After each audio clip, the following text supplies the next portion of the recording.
Hello guys, দেখতেই পাচ্ছ আমি কড়াইয়ে পেঁয়াজ, গরম মশলা, তেজপাতা, শুকনো লঙ্কা দিয়ে হালকা একটু নাড়াচাড়া করে পেঁয়াজটা আর কি যতক্ষণ লাল হচ্ছে ততক্ষণ এখানে আমি মটর আর আলুটা সেদ্ধ করতে বসিয়েছি।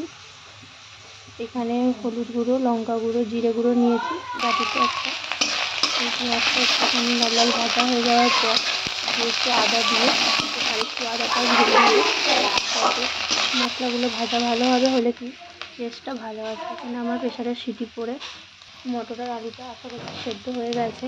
এখানে এই যে মশলাগুলো নিয়েছিলাম সেগুলো দিয়ে আবার একটু ভালোভাবে কষিয়ে নেব, যাতে মশলাগুলো ভালোভাবে কষানো হয়ে গেলে ভালো টেস্ট আসবে। এই যে এখানে আমার মটর আর আলুটা সেদ্ধ হয়ে গেছে, দেখতেই পাচ্ছ কত সুন্দর সেদ্ধ হয়েছে। একবার তোমাদের তুলে দেখিয়ে দিচ্ছি, দেখো কত সুন্দর সেদ্ধ হয়ে গেছে। এখন আমি কড়াইয়ে এটা দিয়ে নাড়াচাড়া করে মশলার সঙ্গে মিশিয়ে নেব। এখানে মশলা রেডি আমার কষানো।